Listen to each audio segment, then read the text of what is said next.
It may be hard to believe with our modern transportation system, but for decades in Indiana, canals were a major mode of travel.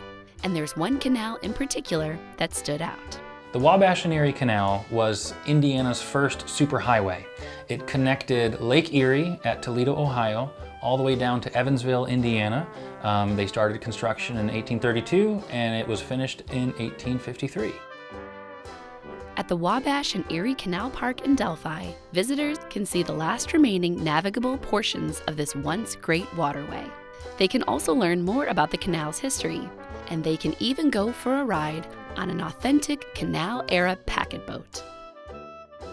Our goal here at Wabash and Erie Canal Park in Delphi is to preserve the story of Indiana's canals, specifically the Wabash and Erie Canal, because we believe that it holds a lot of valuable lessons for what infrastructure is, what it should be, pitfalls to avoid, but also some of the amazing true stories of how Hoosiers made a life for themselves at a time when Indiana was a very young state, when life here was a lot different than we experience it today.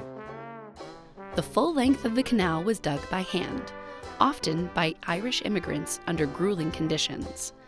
Its completion was nothing short of an engineering miracle. 1832 is when canal construction started in Fort Wayne. Fort Wayne is the summit city. It's at the highest point of elevation on the canal's route. So they started in Fort Wayne and went both directions, northeast and southwest. When you think of Indiana, most people don't think canals, but when New York finished the Erie Canal in 1825, all the other neighboring states wanted a piece of the action. The Erie Canal was profitable right off the bat. It was shipping tons of goods, and all the interior states like Ohio and Indiana thought a canal would be their ticket to the future. So Ohio invested a lot in canals, Pennsylvania did as well, and Indiana, we're actually the furthest west state to really go all in on canals. The Whitewater Canal, which goes through Metamora, the Central Canal, which runs through Indianapolis and Broad Ripple, and then the Wabash and Erie. Those three canals were all going to be part of the same connected network. The Wabash and Erie began operation in 1843, but the others were never finished. As difficult as it was to build the canal, its day-to-day use was rather simple. Transportation along the Wabash and Erie Canal consisted of really anything you could move by boat.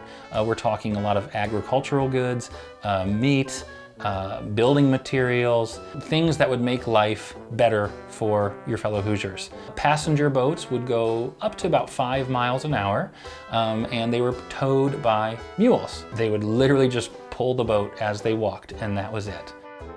However, a new mode of locomotion would spell the end of the canal era. The end of the canal came mostly because of competition from railroads. Railroads ended up being faster, they could operate year-round, whereas canals had to close in the winter because the water froze, as you may imagine. The other thing that really spelled the canal's doom was the upkeep. The maintenance on the canal was really through the roof. For a long time in its operation, the income didn't necessarily even pay for the upkeep and the maintenance of the structures. And while it may lack the speed of modern highways or the romance of the railroad age, Indiana's canal era still holds valuable lessons for today. We believe that the canal era of Indiana's history is really worth preserving because it tells stories about who we are as Hoosiers. It's a really incredible story and gives us a vision for even moving forward.